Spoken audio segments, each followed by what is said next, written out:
Today's guest is from New Orleans, Louisiana. He went to the University of Louisiana Lafayette. He spent some time in the NFL with the 49ers, Baltimore Ravens, and Jacksonville Jaguars before heading to Canada to the Edmonton Eskimos. He's a four-time CFL All-Star. He had 5 consecutive 1,000-yard seasons, and he finished his career with Montreal Alouettes as my teammate. In his career, he had 8,411 yards and 54 touchdowns in 9 years. Welcome to the show, Fred Stamps. What's up, brother? What's up, my brother? Feeling good, don't it? Man, feel good, man. Feel good. How's everything been going with you? Man, everything been good, man. Just down here with the family, and the boys keeping me busy, man. Boys keeping me busy. Just trying to stay cool from this hot weather. Little Freddie P, man, I bet he's got all the little girls right now.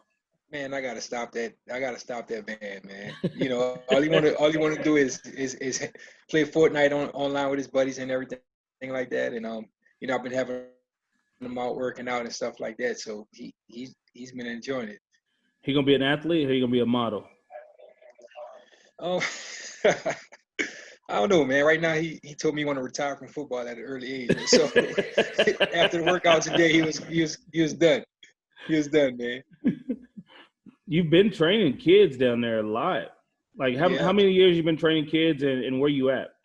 Man, I started up in 2017, and man, it's been rolling ever since, man. So I'm out here in Texas, in Houston, and we've been trying to put in a lot of work with these kids out here, especially since everything that's going on. They're missing a lot of work with their team and stuff like that, so they definitely need the extra work on the side. Is it just like skill training or condition training, or do y'all do everything? Man, we do everything. We just the other day we pull out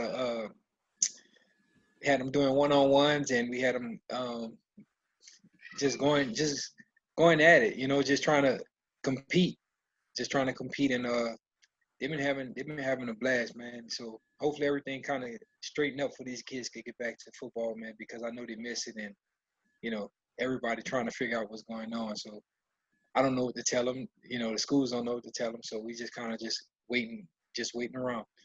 Yeah, it's crazy right now. Yeah, man, it's definitely crazy. How is it up there? It's not bad. You know, you're getting a little bit here and there. I see SAS got some cases today for the first time in like 6 weeks. Like really? 2 cases. So it's not bad. I mean, a lot of people wear masks. Some people don't. But it's really just on – I just feel like they've politicized everything. Yeah. Right? So they made everything a political stance on if you're going to wear a mask or not. Right. And just how you feel about it? How you feel about the mask? I don't care. I wear what's called a fresh air personal. So it protects my 2 feet around my my person. So it protects my face. It protects me from anybody. And it protects everybody from me because it just knocks everything down out of the air, right? So I've been wearing that instead of wearing a mask, but I believe most people should wear masks. I mean, if you're going somewhere where there's going to be crowded places, put a mask on. I mean, what does it hurt? Most definitely. You know what I'm saying? What does it hurt? And if you're going out to the beach or something, I understand not wearing it. Right. I tell you one thing, it's real. It's definitely something real, man. My family down in Louisiana, they all caught it. So thankfully none of them really had too bad of a reaction of it. But that's good. They kind of went through it.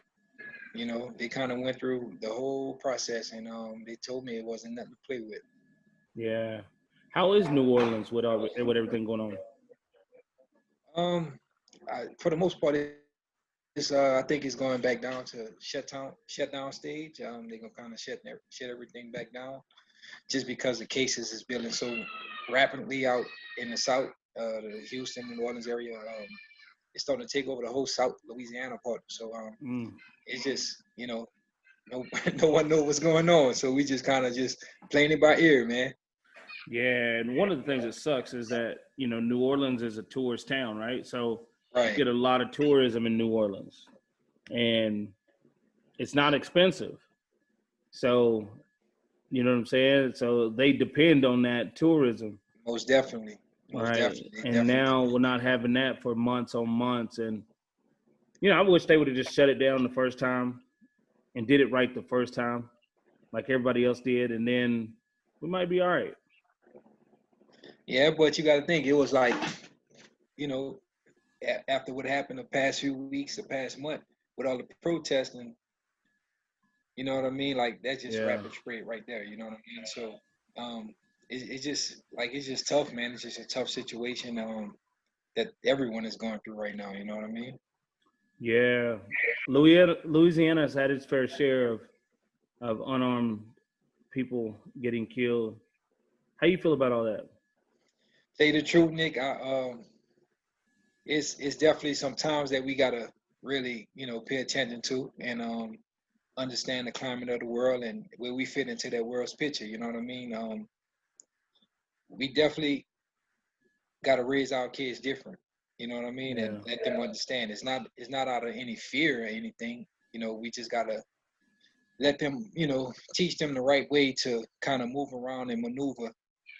And hopefully everything. It's crazy that we still talk about these type of things in 2020, but It's crazy. with a lot of push right now, hopefully everything changed for the good, man. Yeah. You've always been a positive role model. Like since I've known you, since you've been in the league, you always hear about the positive things that you do. We had a conversation about you um, wanting to do something for the kids in New Orleans. Can you kind of Right. share what your idea was of wanting to help the kids? You know what? It's just showing the different environments.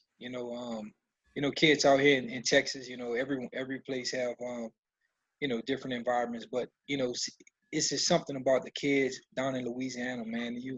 If you was to go and just ride through the city of New Orleans, and you'll just understand what those kids deal with on a daily basis, and how you know how how the ladder, how high the ladder is to just to get out those situations. Yeah. How far you have to climb up. You know what I mean? The mountain is really tall, and it takes a lot of drive, but um, it takes a lot of leadership and a lot of guys around you kind of showing you the right way.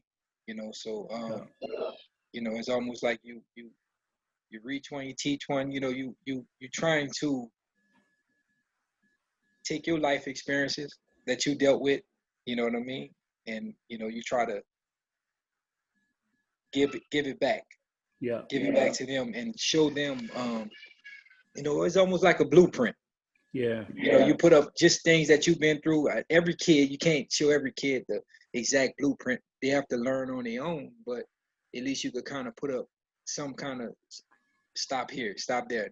Don't go this way. Don't do this. You know what I mean? Yeah. Just to kind of get where you want to be in life, man, because it takes a village.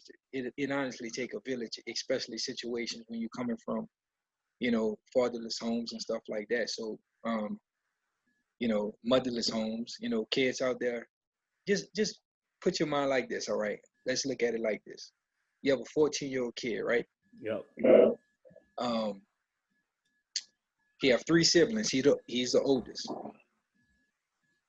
His dad is not home.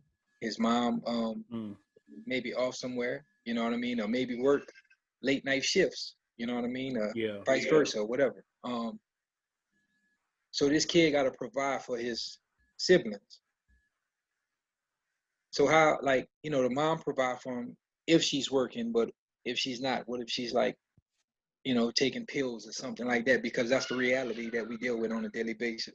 You Yeah. know what I mean? This kid want to play football, but this kid want to go to school, but he got to find a way to provide for his family, for his little brothers and sisters. And I have cops, I have cousins, they cops down in New Orleans, and they run into situations like this all the time. You know what I mean? A little 14-year-old kid trying to get money from somewhere, to try to work. He have to be away from his brothers and sisters working. You know what I mean? Can't go to school. It's almost like you have to choose to go to school and work, a place Yeah. sports. You know what I mean? And I think, you know, kids need better opportunities. You know what I mean? So it's more than just, things that you think we know. It's way worse. That make sense? Oh, 100%. It's way worse. So that's just one of the things that I look into, man. Just coming from that environment and understanding, it's almost like you making it out, and it's like you winning. It's like you won a lottery when really you don't see the lottery money. That makes sense what I'm saying, Nick? Yep.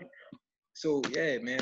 I guess that's the way I can explain it. Yeah, because you see a lot of kids like that, Yeah, especially in those poor neighborhoods, and especially going back with with drugs or with drinking, with other different things that have caused um, our culture to decline in a lot of places. yeah, Where the kids do have to take care of their siblings. yes, man. If I don't feed them, they don't eat. They don't eat. Right, So 10 years old, 10 years old is exactly. cooking, and making sure that homework's done, make sure this is done, and a lot of them only see, it's very unfortunate right now because, like, if you look at our people, you only see the three things that most males want to be by the age of 12 or 13. It's either a professional athlete, a rapper, or a drug dealer. A hood superstar, neighborhood superstar. That's it. Yeah, It has nothing to do with being a doctor, a lawyer. Um, has nothing to do with doing something you can do for the rest of your life, right? And sustaining that right. income forever. But it's just about being famous. And I think a lot of cultures right now are caught up on the famous thing, right? Because social media is taking off. But But it's true, right? Like if someone told Nick Lewis as a young age, like you were gonna be a professional football player, like you would never like think about it. Like it's would have true. never thought so. But you really believe, like the thing about it, like if we teach our kids, like right, just like this, a kid could really be whatever they want to be in life. Yeah, They just gotta know how to get there. You know what yeah, I'm saying? They gotta have their blueprint to get there, and that's just one of the things that I feel like um, somebody like you, somebody like me, other guys, that made it to certain levels and high levels, could reach back and give, just kind of just speaking out as man, because I ain't gonna lie to you, man. Anytime we step out, man, and we go somewhere, man, those kids' eyes light up like we big time superstars. You know what I mean? But yeah, you know, it's just it's just the little things, that kind of drive them and push them. And I hope that catapults them to the next, really to a high level. You know what I mean? yep, 100%. What's the So, greatest joy you get out of training the kids? man, I love seeing these kids getting better, man. I love seeing these kids getting better, man. I had a couple guys from this 12U, this Texas 12U flag football team, and they won a championship a couple weeks back. And it's just like, just to see the transition from when I first got these guys into, you know, see them playing this in high school. You know what I mean? I have two college guys that I didn't seen from sophomores in high school. Now, one is gonna be the starting running back at Tulsa coming up, and the Awesome. other one, yeah, the other one is over at Air Force. Like, these guys, playmakers, man. And when I first got them, you kind of seen it had some type of ability, but you just add a little bit here and there, and they just take off from there, man. Yeah, you got to sculpt it. Yeah, take off from there, man. And Yeah, what's your favorite meal? man. I'm a seafood eater, man. I'm a crawfish eater. Seafood, shrimp, fried fish, Like the etouffee pasta, or etouffees. Like, that's my meals. You know what I mean? Like, straight New Orleans gumbo. can you explain to people what etouffee is? Etouffee, that's more of a Cajun. That's more of a Cajun. That's like my wife. She's from the Lafayette, Lake Charles area, so she more Yeah. Cajun. Down in New Orleans, we more Creole. So so the etouffee, you can make it like a shrimp etouffee. It's like a little red gravy and some rice and stuff like that. Um, you can make a people make like all kind of etouffees, like Yeah. etouffee is almost like a jambalaya type. That makes sense? Yep. So you can make a sausage jambalaya, shrimp jambalaya, stuff like that. Speak to us about the difference of Creole and Cajun. So you ever seen Waterboy? Yeah. You seen the coach that be Yeah, talking he Cajun. He Cajun. Creole. He crazy. That's Cajun right there. That's Cajun. That's the more of the Lafayette, the Bro Bridge, the Lake Charles area. That's like southern West Louisiana, west in the south of West Louisiana. New Orleans like a Creole people for as like when you go back into a mixture, like a gumbo pot of people. You know what I mean? You might have a black guy with green eyes. You know what I mean? Like that's just how it goes. Just a big gumbo pot down there, man.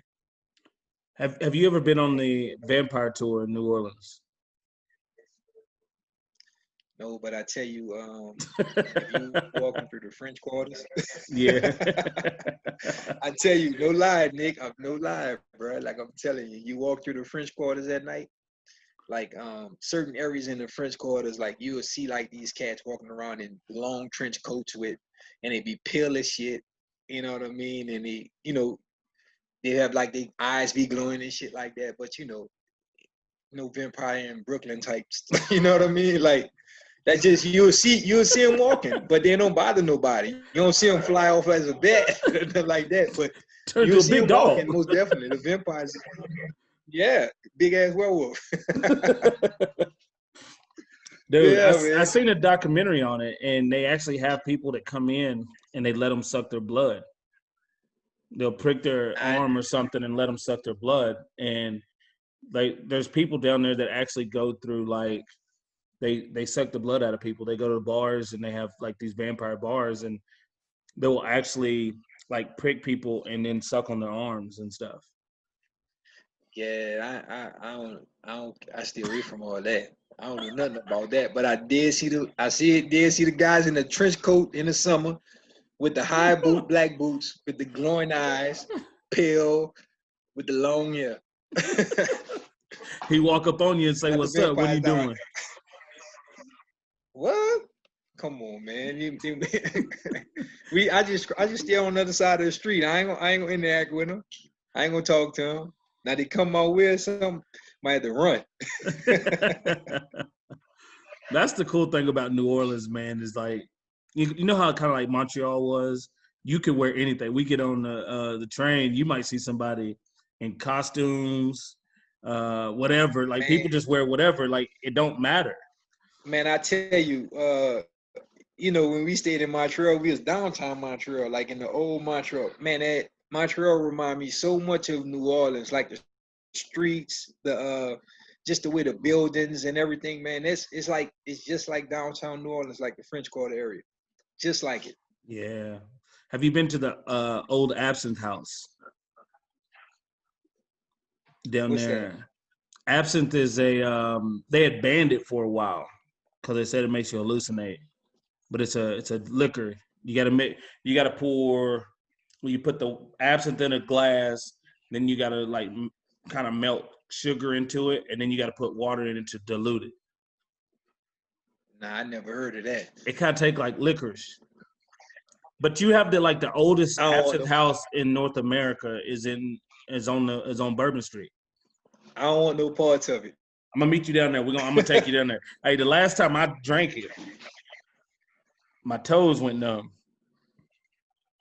So this is the stuff that's when we was by your house in Montreal, by your apartment. You said that's the stuff you're talking about that make you go numb. Yes. The highest percentage of alcohol. Yes. Yeah. Yeah, I don't want no parts of that. You like? We'll try. So if you come down there, I'll try it. If you come down there. Okay, I don't even like licorice, but it kind of tastes like black licorice a little bit. Like I hate black licorice, but I don't like black absinthe. licorice either. But I like absinthe. I don't like it either. I never tasted, so I gotta just try it, I guess. But if it tastes like licorice, I don't know. When COVID hit, what were you doing in like How much did it change? And when COVID hit, I was so I had transportation company. We transport kids back and forth to school. COVID hit in March, shut Mm-hmm. everything down. Um, my wife, she started doing homeschool. She finished off the year homeschooling. My kid finished off the year homeschooling. It just was like, okay, we just gonna do this for 2 weeks. Then 2 weeks turned into a month. Then it just kept going on for that. That's just kind of the information that we was getting. But other than that, man, it's just it just hit me by shock. Just hit me the way it hit everybody else. Like, man, what's going on? Yeah.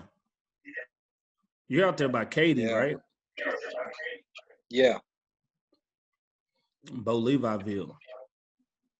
yeah. I'm like a few miles away from high school, man. Actually, I had one of their receivers today. A little Katy High School receiver today. Kid is smooth. He's cold blooded, Nick. Oh yeah, tell me about it. How tall is He's he? smooth. Like he about 5'10". He's just a natural receiver. Like he just one of those guys just natural. He got a cast on his hand and he caught damn near everything came to him. So all he needs is one. You know what the crazy part about Texas is? Yeah. A lot of the great schools, the state championship schools, they don't have a lot of college athletes. Like when my Right. brother and them were winning, they only have like one or two guys go D1 a year, like 5 go play football a year. Like it wasn't like they're playing teams out of Houston with 12 guys that's going D1 the next year. Yeah. But you know why? Because they have so many schools out here. Yeah, it Like was you gotta think 1,700. it. Yeah, you gotta think. In one area they have so many high schools. Like just in my area, you probably got 76 high schools. You know what I mean? It's different from Louisiana. Like it's almost like high schools is kind of spread out, Yeah. and you have the so a lot of kids get kind of lost in the shuffle. Like you be having cold-blooded football players, and they just get looked over because of the way the recruiting system is right now for us. The 5-star, 4 stars type of guys, but you might have a 2, 3-star. The guy's a playmaker. So that's just how it is. Too many high schools, man. It's all off height. Yeah. So back in your day, Nick, if hype was like this, like how much hype you would have at your time coming out of high school? Man, I was a 0 star. I didn't. Yeah, Yeah, I didn't have no scholarship offers or anything. Man, didn't nobody want me. Didn't nobody really, know Nick? me. Nick, you was a baller, Nick. I don't The know, man. okay. The sticky fingers, like nobody wanted sticky fingers. No, I was good, but I really didn't apply myself like that. When I was in high school, I was one of the better players always growing up. So it was never like I just fully had to go out and truly compete and love to compete. That was in college that I fell in love with competition. That really changed my whole mindset of everything. Oh wow. Right? If you love to compete, then you can do anything. Right? You were talking earlier about just having that thought and the belief of being able to change your world and going on to do things. And I'm actually reading a book right now called The Winner Effect. And it talks about that in chapter 1. It talks about the mindset of successful people and do they have successful children. Then it talks about some of the psychology of the children and breaks down the type of kids that, you know, basically some kids when they struggle, they'll say, I'm not smart enough or I'm not good enough.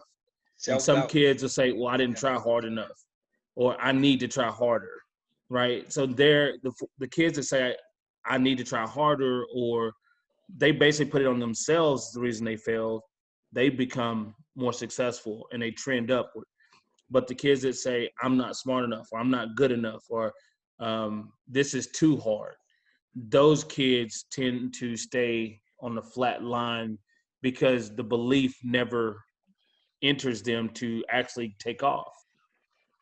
So that's you got to have some type of form of confidence in everything you do. Yeah. You know, if it's in the classroom, if it's on the football field, is it, anything. Like if you go in a situation defeated, like it don't even make no sense to try.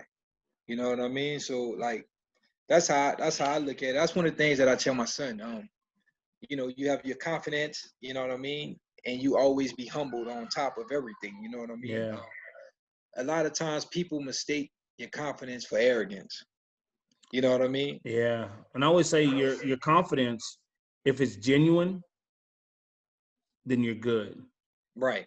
Arrogance is like when it's not genuine and you're trying to do extra to try to get people to see. Exactly. If it's To just genuine, like just you tell by the way I walk, by the way that I approach what I'm doing. this me. Yeah. You know what I mean? Like It's that's me, and that's just one of the things that a lot of kids like. That comes at a certain age. You know what I mean? And that's one thing that I realized is like dealing with a lot of kids. If you look at kids that really don't have a father figure around, you know, even may have a mother, but a mother may have, they have mothers carry themselves, you know, in different type of ways, yeah. So then we put that type of confidence to the kids, man. One of my buddies down in New Orleans, he have one of his he have his thing called Hold Your Own Weight, and he down in New Orleans at St. Aug High School, and he's like, and his thing is accountability, responsibility, stuff like that. Yep. And just that program where he came up, you know what I mean? Us talking, a lot of kids that get certain shit at 15 years old, you know what I mean? Yeah. Some men won't get the same stuff. They won't get the same thing until they're 25 years old. That's how far behind we are, you know what I mean? Like us, as some people, you know, as a community, when you kind of look at a lot of different things, you know what I mean? Like kind of what Yeah. goes on in the community, Nick. So like, you gotta send me that book, man. I want to check that out, man. That's just something I could kind of give out, because self confidence, man, could take you a long way. And Yeah. drive. And talking to these guys and girls on the podcast, and I always ask them about what makes people great. And like I was talking to Damon Allen, and what's your three things on a quarterback, right, that you look for? None of the three had to do with skills. I think that's Right. where, a lot of people get confused. They think just because you're a pro athlete, you're the best skilled player or the best this. Like, I could think my way through a game, Mental. right? It's very Right. mental. And I think that's where Yeah. the lost is. You can see a lot of kids working on their skill level that takes them to college. Then if they don't separate themselves with their skill level in college, they fall behind because the mental level to be a pro, right? The install of the It's at a playbook, different level. everything's just different, right? You got to know so much. Right. So you gotta really tune in and lock in. Yeah. You know what I mean? I definitely understand that, man. Because to tell you the truth, Nick, I was one of those guys, man. Like being in Edmonton, it was like every year we had a different playbook. So it's like you had to learn. Well, as soon as you get something down, it's like they're switching it up. You know what Yeah. I mean? And it was kind of the same way in Montreal. You know what I mean? Like as soon as we learn something, they switch it up, and it's just, that's something like when you get a good foundation, Like I had in and Calgary.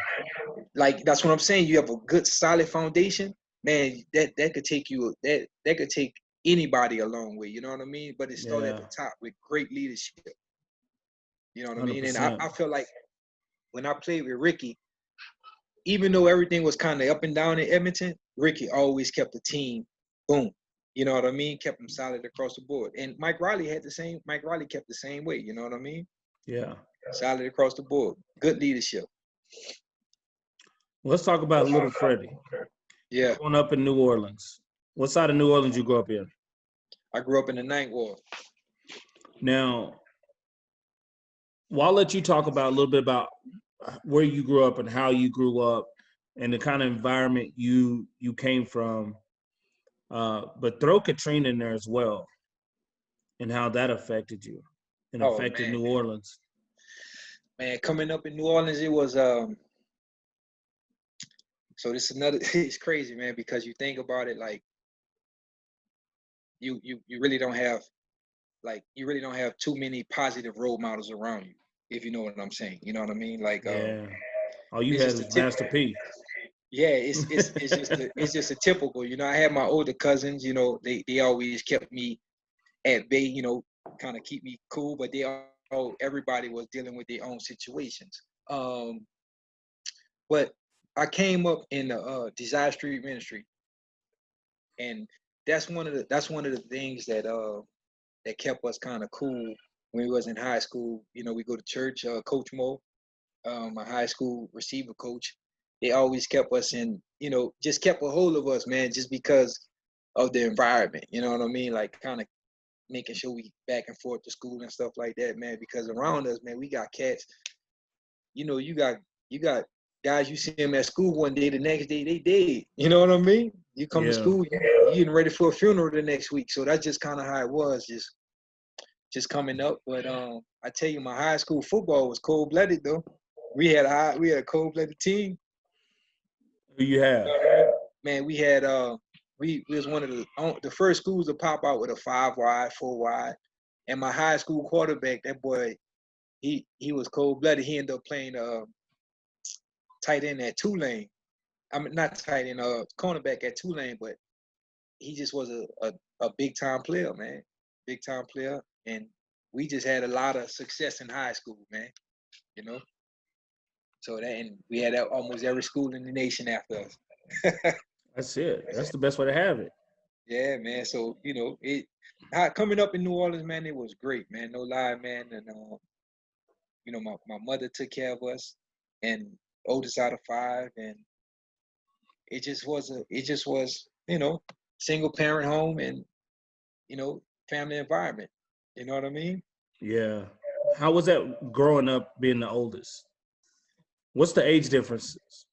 So I'm 39. My little sister, she's 37.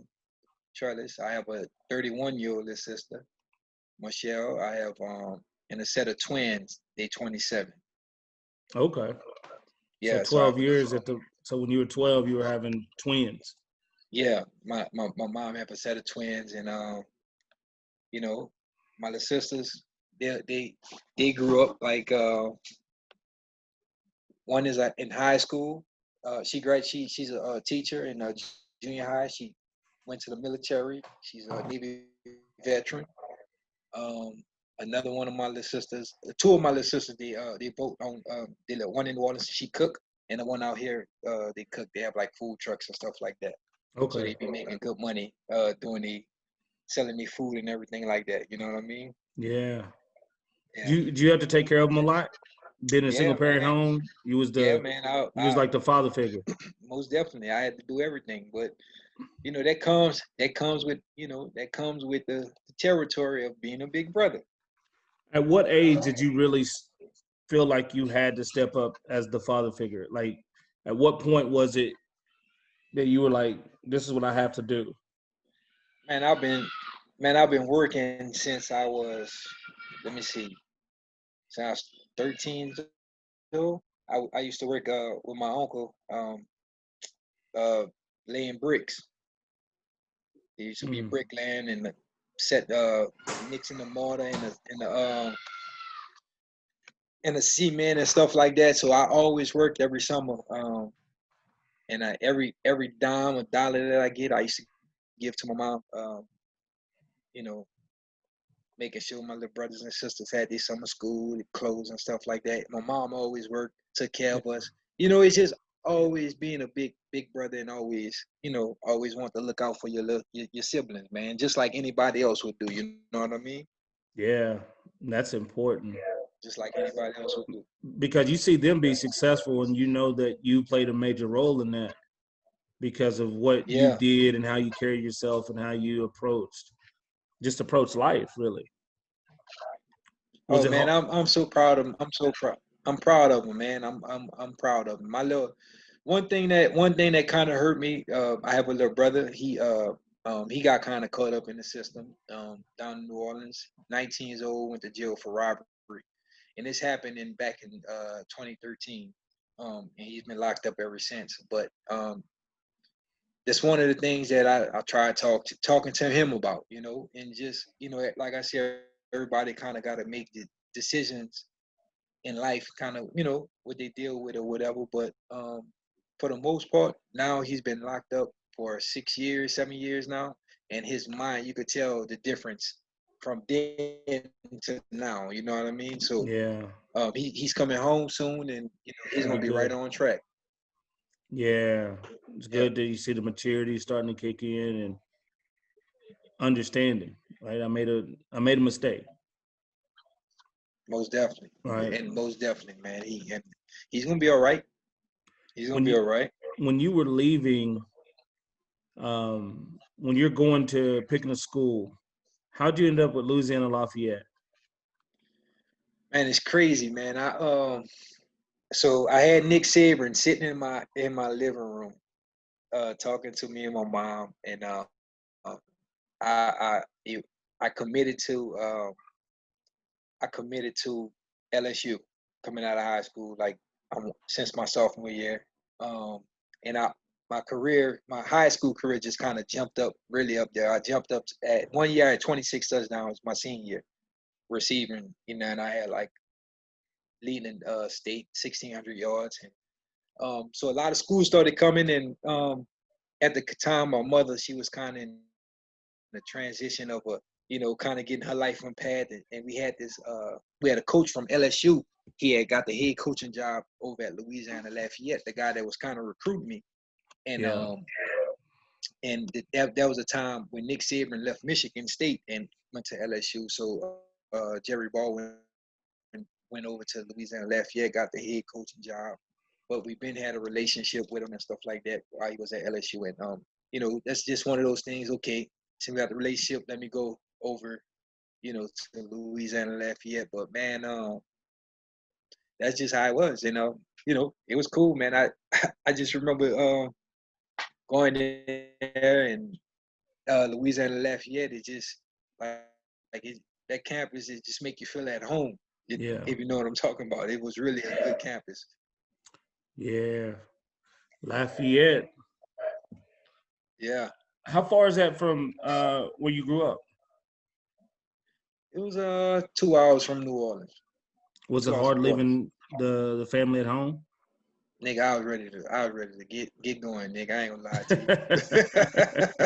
I was ready to get going, man. I've been in New Orleans all my life, man. I'm ready to get going. It was always like for me, my parents, my dad was like, man, I don't think he'll ever leave my grandparents. I grew up with my grandparents, so they were like, man, I don't think he's ever gonna leave them. And then 5 days after I graduated, I moved to Dallas with my cousin.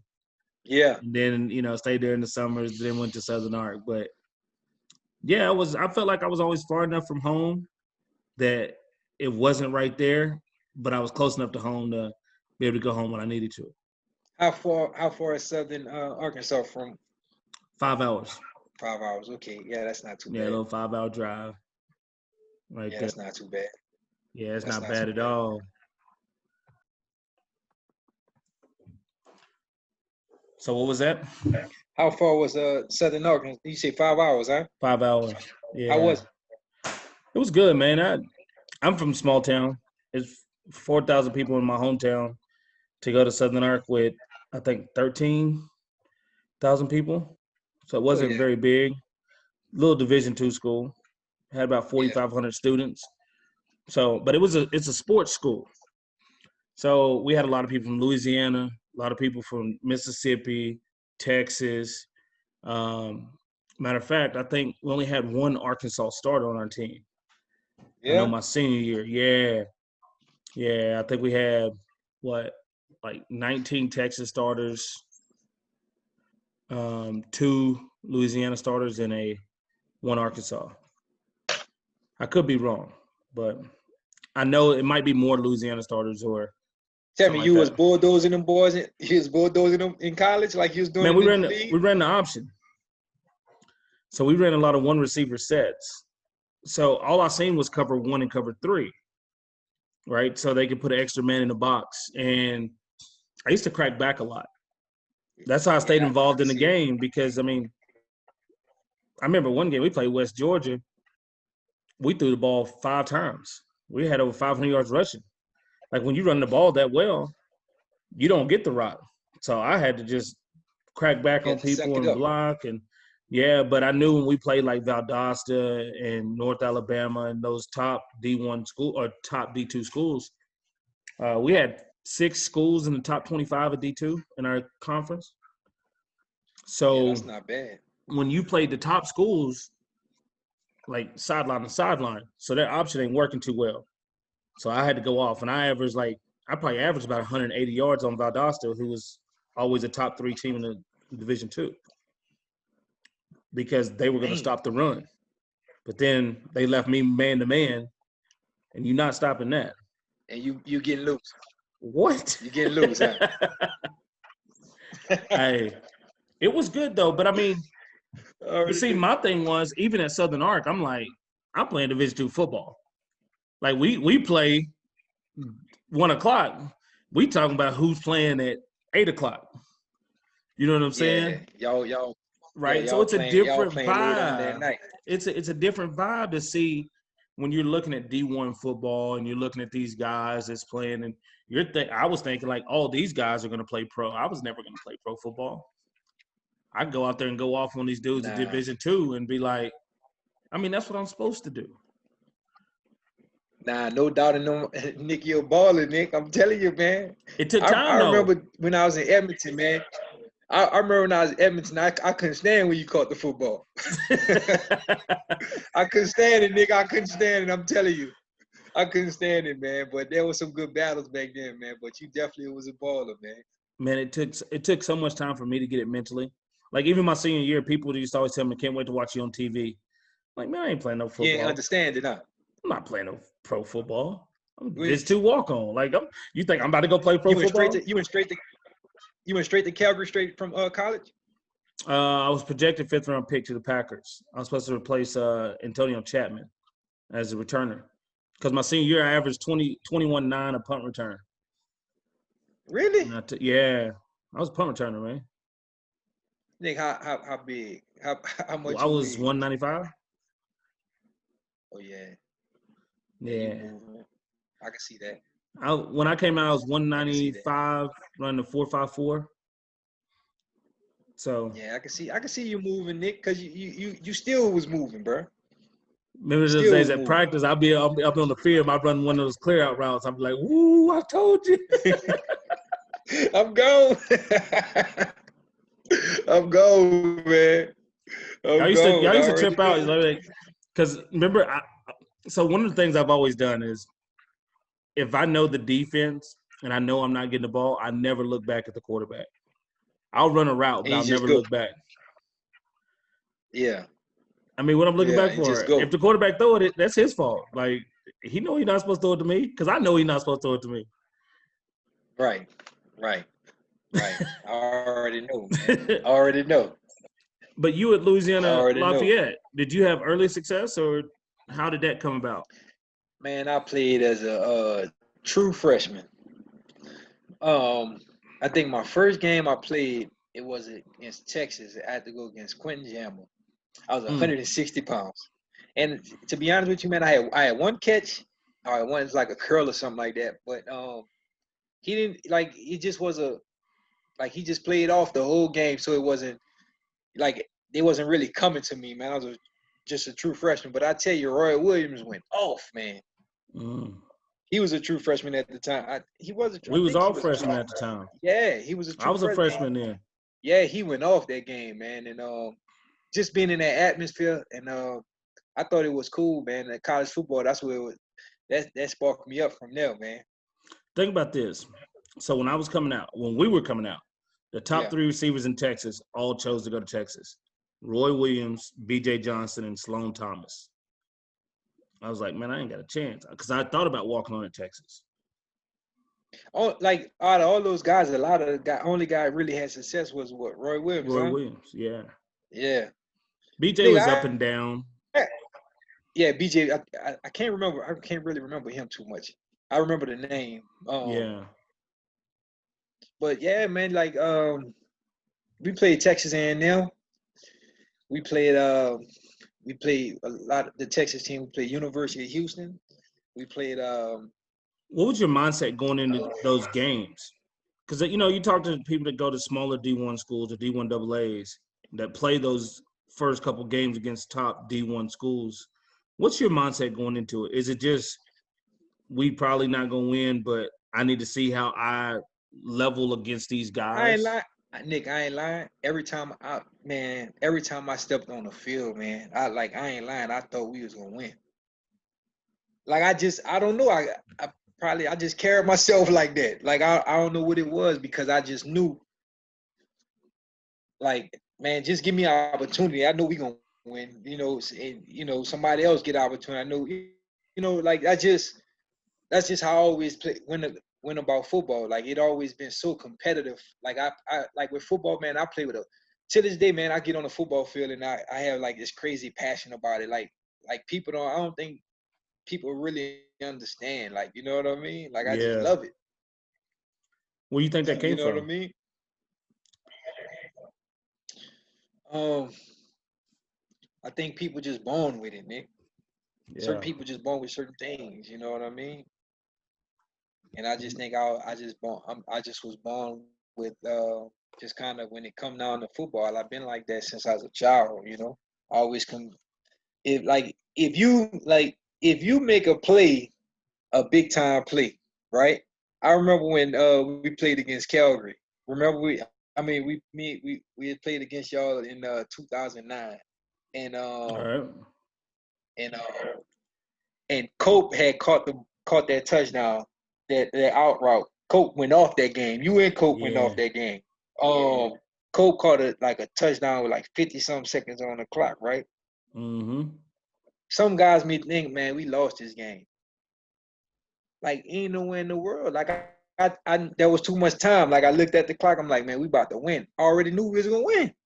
You know what Because I mean? y'all had scored, then I scored, then y'all scored, then Cope scored, take the Yeah, lead. it was a fight. Yeah, it was Yeah. a fight. It was a Labor Day It rematch. it was a fight. It was like Yep, 39, and Cope 36 caught or that. something And like that to finish the game. Yeah. Cope caught that out route on the back corner. At first he caught that third down, like on our sideline, like it was like a wheel route or something like that. Caught that third down. I Yeah. was like, damn. Henry just dropped back and dropped that down on him. Then he hit him on that out. So it was just like it was like 50 some seconds, 40 some seconds left, and Ricky coming to the Ricky locked in. I, I'm telling you, Nick, like playing with Ricky Ray was something different, man. Like he just had like he was a real deal quarterback to me, man. Yeah. And I just knew we was gonna win. So that's just how it was. But it been some games like that. I remember we had another game like that against BC, and G-Roy caught a bomb and just took off on us. That ain't nothing you could do about that, man. You know what I Yeah. mean? Ain't nothing you could do about that. Those are some battles, like the Labor Day rematch. We'll get into that. We're gonna get into that. But just when you were at college, what was your best year? My best year in college, my junior year, I was a second receiver in Louisiana Lafayette history to go for 1,000 yards behind Brandon Stokely. Mm. Um, and I came right back my senior and double back up. Um, and it was kind of the same situation. I never really had a quarterback to be honest with you because I think one like our quarterback we had like one went down with an injury, the next one went down with an injury, so I had to play with like a freshman, but he ended up being a baller. You know what I mean? Yeah. Jerry Babs, and then we kind of went on a little winning streak from there, and I would say my junior and senior year was my best years. So when did you believe that you could go pro, or did you always have that belief?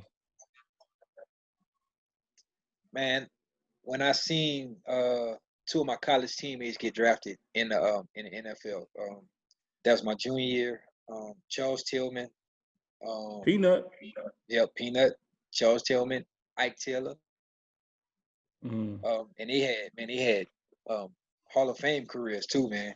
You know they what I mean? did. Ike won 2 Super Bowls. Peanut, he's just been a like a Pro Bowl, like, and those guys we had, and then we had Kyrus Abear. Whew. Uh, we I didn't had know we you had a, schooled went to. I didn't know you went to school with Kyrie's. yeah, man, we had a really good defense. And just to see those guys, I think Kyrus went to Minnesota at the time, and that's when it kind of dawned to you, like, man, like I really could take this to the next level. Then you start to hear the little chirpers in the ears, and the agents start to try to contact you and stuff like that, and trying to convince you to come out your junior year and forget about your senior year. But yeah, my junior year. That's the year when I kind of, okay, man, I could do something with this. Now, coming out of college, what was the process like? How did you find your agent, or how did you choose your agent, and then how did Man, I that didn't lead you? man, I didn't get an agent until a month before the draft, Nick. Um, man, I had a guy, uh, um, he he pretended to be an agent, Mm, like a like a neighborhood, guy that kind of, one of those slick talking guys. You know what I mean? a lot of Pretending to them be out an there. agent. Yeah, man. He was pretending to be an agent, and he actually was a guy that kind of always came around when he was in high school. Like, you know what I mean? Like, just always kind of lingered around. You'll see him pull up in the bands. Oh, that's such a such guy. You know what I mean? You young, so you don't really pay attention to too much of stuff, or you don't really know too much. But man, I didn't find out he wasn't an agent. He wasn't certified until March, and the draft was in April. Yeah. So nobody really know what's going on. You know what I mean? Just off of my college coaches, my receiver coach and my college coach, head coach, kind of like had me visit the Jacksonville Jaguars, and I went took a visit to the Ravens and stuff like that, because that's the teams that was interested in drafting me. But nobody really had too much of nobody really didn't know too much, because I didn't have nobody to represent me. You Yeah. know what I mean? So that's just kind of how it was. But man, I wouldn't change nothing for the world, to be honest with you. You know what I mean? Because I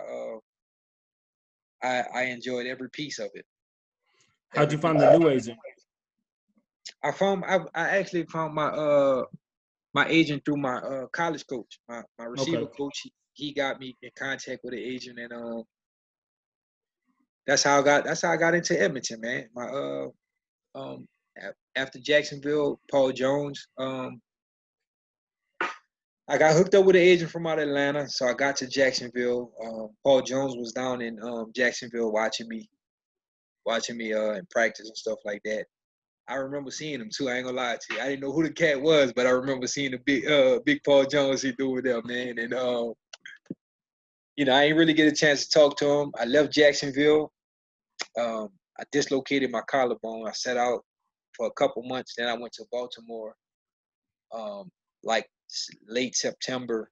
Um, I went to Baltimore late October, early November, and finished the year out there.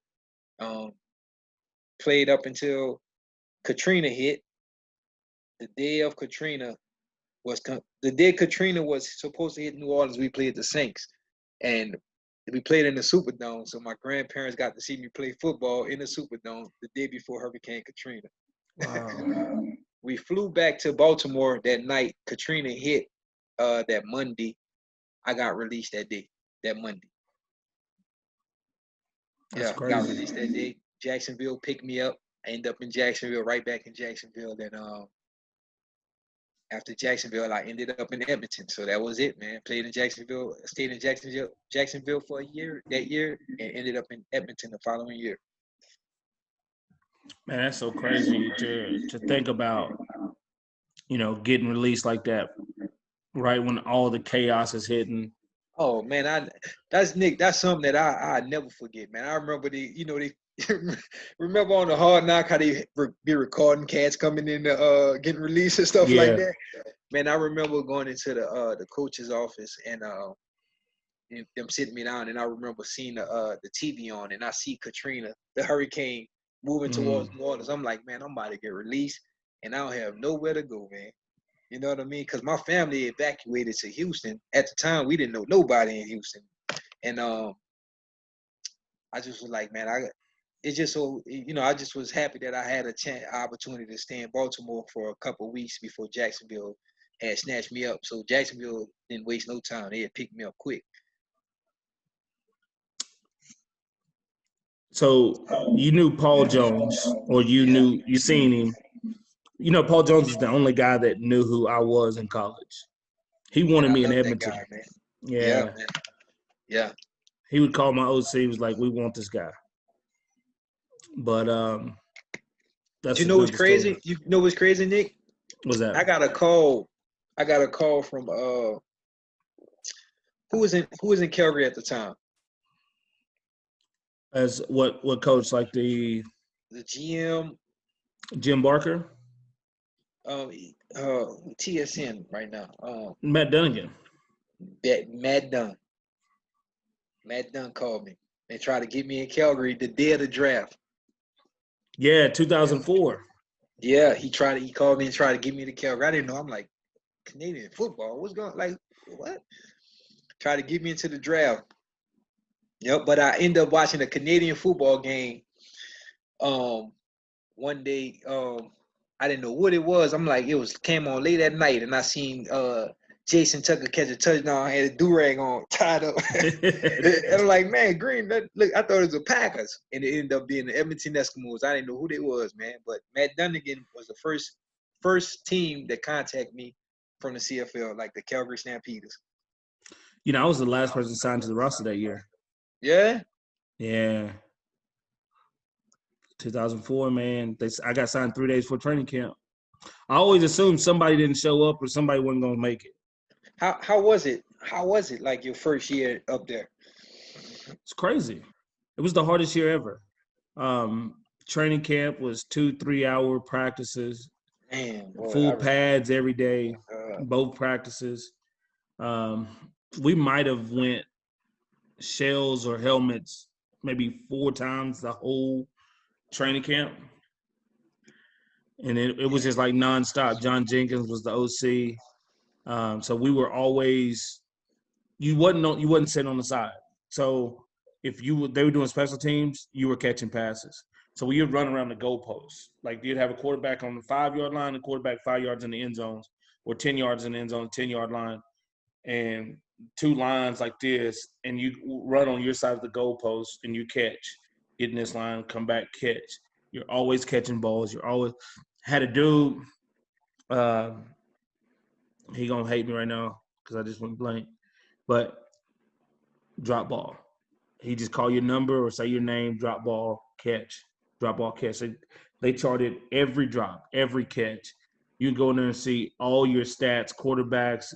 The quarterback's arms were so dead. I remember the first preseason game. We had a quarterback, can't remember his name. He went to throw a 5-yard out into the boundary, and the ball barely made it to the line of scrimmage. Wow. His arm was done. They And sent it. my dad sat beside his wife, and people were booing and stuff. We're at home, and he felt so bad. So Man. I went in with Albert Connell, who had 1,000 yards in the NFL with the Redskins, played at Texas A&M. Wayne McGarity, who was at Texas. Salacio Sanford, who played for the Chicago Bears. And, like, I'm coming straight out of college, Division II walk-on, straight out of college to the pros. And these are the type of people I'm competing with. I've seen you play. My family's huge A&M fan. I'm a huge Texas fan. Right. I've watched Wayne since day one. But that was my motivation. Like, you're gonna know who I am. Like, I'm gonna show you I belong here. Right. And that was the competition phase. But yeah, that year was, Darnell McDonald was there. That year was it was just hard, like hard days, man. Just some guys didn't care about winning and losing. But a lot of people just happy to have jobs. I wouldn't say the coaching was the greatest, but that's what you go through, right? I Yeah. thought that's what pro football was. It wasn't until 2005 when Cope and Rambo and Marte Jenkins and Hank and Joffrey got to the last 5 games of 2004. And then we had Barado as the OC, but Tom Higgins was the head coach. So it wasn't until the end that I was like, this is totally different than last year. Yeah. Yeah, y'all had some bad boys with Cope and Rambo and all those guys, man. Yeah, that was fun. Yeah, some bad boys, man. Rambo, I used to love to watch that dude play when I first got to the league, man. That dude's special. Yeah, man, he was nice, man. He was nice. That dude, he can run any route in the playbook. He used to run that. He used to play X, huh? Yeah, he used to run that stutter comeback and that wheel comeback. Yeah, he was smooth. He definitely was smooth with it. That's one thing that I appreciate about the CFL game, man. Like, you see so many cold-blooded, like you just see playmakers week in and week out. You know what I mean? And I appreciate that. You know what I mean? Because like, if you're a football player, and just put yourself in the day before the game. You watching the other team. You watching other teams play. You know what I mean? Yeah. And you want to see them make plays. You see them make plays. Okay, man. Shit, SJ going off, Nick going off, man. Chad going off. Come on, let's go off. You know what I mean? That's just how it's supposed to be, man. You know what I mean? And I used to love that shit, man. I used to love. That's just something about the CFL game, man. Week in and week out, you see playmakers, and man, boy, that was like Rambo. I'm gonna tell you, Rambo. I used to love watching Rambo play. Arlen was a playmaker. Of course, you, Nick, SJ. Arlen was an animal. Yeah. I ain't gonna lie to you. Used to make plays. I just hated when you made plays on us, bro. Cause it's like nobody can never tackle you. You know what I mean? Like nobody can never tackle you, bro. And I used to enjoy watching y'all play, man. Cope, all y'all, man. For real. That used to be me, Cope, and Rambo used to always be in the locker room, and we would all have our celebrations. And we'd all like have everything kind of like scripted or whatever. But then it was like, I didn't want him to have a better play than me. Like one time in 2009 or 2010, the first game Rambo came back, he called a slant on Montreal, a slant, and took it 100. First game back off a torn ACL. I think I remember that. Took it 100. That's the game I ran over Marcus Steele. I went to him on the sideline. I said, Ram, I can't score from 100, but I catch the next 140 and in, I promise I'm scoring. I dropped. That was your thing, 40 and in. And that's when I ran that flat route, and I ran over Marcus Steele, cut back, and went and scored. Yeah. Did you ever have anybody like that you just competed with on a daily basis? I know you play with Kelly Campbell, but I don't know how Kelly's like what his perspective was. Did you ever have any receivers that you would battle, and it was like we competing against each other? It didn't really matter about the defense. I tell you, a receiver that I used to love working with, man. We came in together, and he left. Morris Man, yeah. Man, because like Mo Man was one of those guys that like he just carries so much of energy. Yeah. You know what I mean? And it's all the good energy. You know what I mean? And he gonna make a play.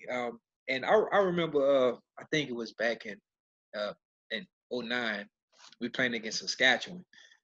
And like Ricky Ray just going, that was 10. I can't remember, but Ricky Ray was up for like a completion. Like, he was like 21 completion straight or something like that. And me and Mo, everybody just going off. Ricky, all the receivers going off. And it was like Mo caught the game winner. And it wasn't like he was compete with him. It just was like, man, like that's just the energy you expect coming from your teammate. You know what I mean? Like, you gonna make a play, I'm gonna make the next big play. You know what I mean? Like I came and caught a nice big first down. Then Mo come right back on the top with Ricky come right back on the top to Mo. You know what I mean? Off of, that's just something that drives each other. You know what I mean? It's never like any type of thing between them. It's just like you competing to Yeah, make the next play. That makes sense what I'm saying? 100%. And that carry a long way, man. You know, But yeah, my man was that guy. you talk about like top receivers and like the CFL, and you're looking when we're playing like Chad Owens, Yeah, Kelly Campbell, Mo Man, Jason Barnes, um, G Roy, yeah, man. even that Winnipeg team in '08 with Milt and They had Ron B. Ron, Bryant, yeah, Ron B. Ron B. They had Bryant, T. Edwards, right? Terrence Edwards, and Yeah, they had D Strong. yeah. D. Strong. Yeah, them boy was cold, man. You know what I'm saying? Like you had receivers. I think that's when they had the Canadian Air Force, Yeah, but you right? SAS with look at Getzlaff Montreal. and Look at Montreal when he Jay had Rich. SJ, Jay Rich, Cahoon, and Hmm. Watkins. Sammy Watkins, Brian Bratton. Yeah, not Sam. What's the guy? He played Uh, X. yeah, Kerry Watkins. Kerry Watkins. Yeah. Them boys was cold too.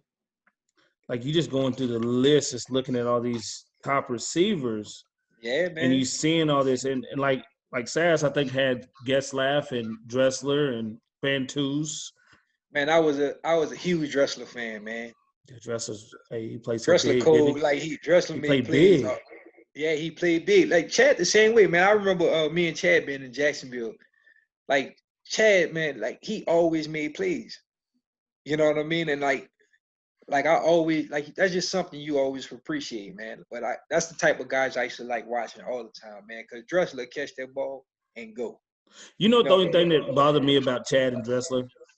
was that On corner routes and deep balls, they slow down so they can dive. you 100 you It's like you're watching film and they run at full speed, then they'll slow down, and then they'll dive and make a great catch. It's like he man didn't have to do that. come to think about it, Nick, you're 100% right, man. They'll want to make the catch more spectacular, huh? Being extra with the catch. That could have been a routine catch. You know what? You know what? If you look at SJ kind of do the same thing. SJ super drag just to make sure it look He pretty. Huh? will, he will. But SJ's all about flair. SJ's a Yeah, quiet flair guy. man. As he's so finesse with it though, man. So finesse with it, man. When we played together in Montreal, I think one of the biggest things for me was seeing his work ethic. Man, I tell guys that all the time. Yeah, we all worked hard. Yeah, And I but think like, it rubbed off on a lot of those guys seeing that, us three, we went hard at practice. yeah, Right. I yeah, learned that from Cope and Rambo and those guys like Romby, and like that's how you got to get it done. This wasn't a bullshit session. You got to go. yeah, man. We used to have fun. Montreal, man. I tell you, man, Montreal wasn't. One thing about Montreal, I could say, man, I really enjoyed the locker room. I got to be around like all the guys like the SJU, um, Chip Cox and John Bow. Like, man, there was a lot of good guys. You know what I mean? And Yeah. just playing against y'all guys for years, and you know, getting a chance to be in the same locker room, man. That really was something that I cherish, man. Because even though it wasn't too good in Montreal, if you think about how many quarterbacks we played with in one season, what it was 9 quarterbacks in one season. Dude, we had 3 in 3 plays. Yeah. Remember Lefevre called the play wrong, went the wrong way towards ACL on his first play. Yeah. Then Bridge I, was coming in. yeah, man. But Montreal definitely was some good times, man. Definitely was some good times. Even it being in the same room with Anthony Calvillo, you know what I mean? Like that's guys that you seen all your career across the line from you, and Yeah. them Hall of Famers right there, man. I would say that's probably the best top 3 teams I played on. Like if you Yeah, just look at you remember training camp, we had Steph Logan, Chris Rainey, Brandon Whitaker, Tyrell Sutton, Brandon Rutley, and Jewel Hampton as man. We running had them backs. as running backs. I remember That we went and was played Ottawa the first game, and they were running. We had over 250 yards rushing. yeah. Then I we played remember that. BC, and we had over 300 yards rushing. Yeah, like them boys was cold blooded, man. Them boys, man. I still think Steph could play in the league. Oh, yeah. Steph still got wheels, man. Dude, Steph is amazing. He still got wheels, man. And I think Rutley, man. I always thought Rutley he just was so underrated. Like he was so smooth. Like he just a nice playmaker, man. And Sut gonna run clean over you. Yeah. Sut just was a power back. I used to like blocking for Sut. I ain't gonna lie to you. He'll set you up so smooth. I had Rut last year in BC. Yeah. Yeah. Yeah. I know Dude. he had a pretty good year last year. The last year you had him, huh? He started 3 or 4 games, and he averaged 85 yards a game. And we only ran the ball like 12 times a game. Rut was getting off. Like I always said, like John was a. Oh yeah, y'all had like John. So White. you play with John, right? He's special. John is special. He's special. But the thing was after the injuries, he's not the same back anymore. But he can still be great. Right. And that's one of the biggest things I was telling John is like, look, here's the deal. You still can be great. Like he had his first 1,000-yard season in his history last year. Yeah. Right. So I was like, look, this is how you do it. You got to know the game. And that's when I started teaching them fronts and everything. They didn't know fronts. So when they learned the fronts, he'd come to the sideline and goes, man, this is easy. Right. That's how it's supposed to be. Like if you Nick, learn it, that's how it's supposed to be. I ain't gonna lie to you, Nick. Like you're a natural coach, man. Like I remember being in Montreal, man, and you having a quarterback at receiver. You know everything. You know what I mean? And man, that's a good look for you, man. Like you're a natural coach, man. Yeah. And that's a natural leader. No, those guys were awesome. You know, I wanted both of them on the roster more of the year, but you know, because I have them both on, I keep them both healthy. And they're both so good. And Rutt took a kickoff return to the house. They were still saying they wanted a returner. I'm like, why do we need a returner? Like, it's better to have 2 of these guys on offense. Rutt can catch the ball. I mean, Rutt definitely catch. Right. So, but yeah. But when you got traded from Edmonton to Montreal, what went through your mind? You did so much for Edmonton. Oh my God! Like, it's just that, like that right there. I was just kind of like, it just took the air out of me. You know what I mean? It just took the air out. I just was like just deflated. Yeah. And then it was like, to be honest with you, it was like a situation that I feel like I didn't have any control of. Like it wasn't that I was trying to get control. I just was trying to get control of like my personal space, you know, my stuff that I could control. It's just like, you know, my hands was tied on everything, man. And I just, when it went to Montreal, it just, you know, I'm fortunate that I got a chance to be around you guys. And you know, I just wanted my career to end a bit different than it did in Montreal. That makes sense? Yeah, 100%. So yeah, but you know, it's all good. Like I said, I dealt with it.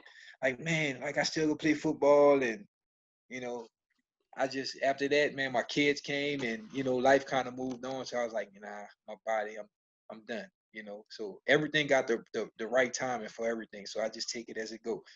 Yeah. In January, I believe it's the 23rd, Ani's birthday. Yeah. I see you at Petway's daughter's event in Houston. Remember that? Yeah, January of 2015. And you was like, what are you doing? I said, man, I'm probably retiring. I'm probably going to go coach in SAS. Yeah. You're like, nah, man, why don't you come to Montreal? Come to Montreal. What happened? Did you call Pop? Man, I think because like a week later, Pop added me on. I think I mentioned. I think we mentioned something. I mentioned something. It was UNCT. Yeah. Like to be honest with you, Nick, I just wanted to like Montreal. I'm gonna tell you, Montreal was a place where every time I played football, every time we traveled to, I didn't like to go to Montreal. Why was that? anytime it was like I didn't like it because I didn't understand French. I didn't know what to eat. I didn't know, I just didn't know. You just don't know, you know what I mean? Yeah, and you It didn't was hang out just like one of I the, hung out. yeah, like, I didn't really, Montreal just wasn't like, it wasn't for me. Like when I was in Edmonton, I was like, man, one place I don't want to play is Montreal. You I know was what I scared mean? of Montreal when I was younger. Yeah, and it's just like you cut on TV, you can't watch a good movie. Everything is French. Like it just was a place. Me being young at the time, Montreal was X'd out of my list. You know what I mean? Because I got to travel around Canada early. You know, when I Yeah, first got there. But when I got there and I started to be around the guys, man, I started to enjoy Montreal, hanging out with you. You like you you made it fun. I ain't gonna lie to you. You know what I we mean? used to have So to try to drag you out of the house, young yeah, Cordy. man. Yeah, it cool. I talked to James the other day too, 2 days ago. Um, and it just hanging out with the guys and SJ and like I say, all those guys in the locker room, man, they made it feel cool. But other than that, you know, it was, you know, I wanted to have, family in Montreal. And I always say like, okay, let's go. Yeah, and that And was for me. It was like crazy because I was looking at it like I just talked to Fred. Now Pop has added me on Facebook. Maybe I'm going to Montreal. Because yeah, Corey Chamberlain told me, he was like, "Well, I think you still have a desire to play." I was like, "Well, I'm good. I'm good with my career. The only thing is, I was like, I didn't want my ankle to take me out of it to end my career, yeah, and that's where it was." So, but yeah, once I got there, man, it was definitely like you said earlier. I've been going against Chip for years. You know, we had been battling for years. SJ. yeah. So everybody over there, and it was just like it just felt good. Yeah, just to kind of be around, like there was some really good guys in that locker room, man. John Just Bowman, the man, he was atmosphere, solid. the team atmosphere was a really good team environment, man. And I appreciate that. Like you say with the way SJ worked, like you see these guys playing, but you don't never see him work. Just see the way he Yeah, worked, man. Like his work ethic is unbelievable. You know what I mean? yeah. So it definitely was some good times, man. When you look back at everything you've done from where you came from in New Orleans to how you feel about it? Man, I love it, man. I love it, man. And I just look at, me as a child because I could kind of remember back as a young boy and to a young man down in New Orleans and just understanding the opportunities that I had that a lot of people didn't get an opportunity to get. They didn't have the same opportunities. I enjoyed every bit of it, man. I enjoyed every bit of it. You take your lessons and you learn from them, and you take it all as it come, and you try to, just learn from every single thing. And I Yeah, enjoyed every bit of it, man. I enjoyed the CFL game. Um, I appreciate it a lot. Like I tell the guys all the time, because you work out with guys, you may see run across guys that fresh out of college. They don't know nothing about the Canadian Football League. Everything is just NFL. So what if I tell you could be a star in another league? You know yeah. what I mean? They still give you opportunity to get where you want to get, to be where you want to be. Very respected league too. Yeah, most definitely, man. Most definitely. You're one of the greatest to ever do it, man. Man, you one of the greatest ever do it, man. You feel me? We wanted the same, and that's Yeah, man. I was so glad that I got to sit up with you Most because definitely. after games, I don't think people understood how hurt. But the two people that's always take losses the worst, not the worst, but like took it hard is you and John Bowman, Yeah, right? yeah. I remember seeing John just like tear up after games, and it just hurt me. And it's like I wanted to be better because I didn't, you know what I'm saying? Because he was my teammate. Most definitely. And then there were times where I remember some of those rematches and some of those games at Edmonton, and you know, you'd come across and you'd just be teared up, and you just like, it's me and Cope. We all hug each other, you know what I'm saying? Because me and Cope always had love for you because, like, man, this dude's solid. He's not just a solid player. He's a solid dude, too. And, sometimes you might have felt outgunned, right? Because we had Joffrey and Cope and Rambo and everybody. And it was one of those things where, it was just special to see that and to have that bond and then to be able to play in 13 together or 15 together. It was just really special. Most definitely, man. And looking back on the memories, man, it's always such a good thing to have those memories of those times. And, even just coming over the house and just hanging out with the music on and, you know what I'm saying? James and Cody playing Xbox and you just be hanging out. Well, you was cooking fish fry or something. So everything was a lot of fun. And most definitely. I appreciate you, man. I appreciate your work. I appreciate your effort. I appreciate what you do now. And, just being the man you are, man, you're a positive role model for so many. Man, and you were never loud. You were never loud. Like me, I'm loud. So you were never loud. So sometimes your voice is never heard. And I'm glad today that people will hear the voice and know who Fred Stamps was and is as a man. Man, for sure, man, for sure. How can people get a hold of you, man? If there's any kids in Houston that's looking to train. Right now, I just started the Instagram. I just have my Instagram. That's about it. I'm not too savvy with the social media or anything like that. What's the handle? Fred Stamps. Okay. Let me see. Let me make sure. Because I don't even know. I'm telling you the truth. I go in there and I just be liking everybody's pictures. My wife be like, "What you doing?" How's she doing? Man, she good, man. That's Fred awesome. Stamps _.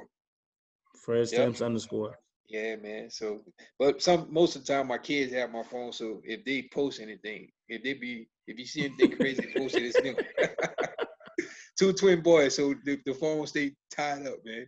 That's a blessing. Yeah, 100%, man.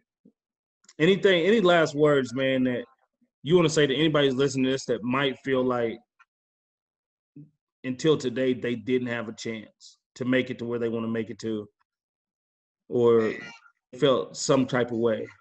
What would you say to them? Just keep pushing. Never give up. Never give up. Sky's the limit. Keep God first, and always work hard. Like it's meant for us to have anything that we want, Nick. All we have to do is believe in it and go get it. You know what I mean? That's it, man. Man, I appreciate you, brother. 100%, my brother. All love. This is another episode of Lulu Logic Podcast. We out. Peace.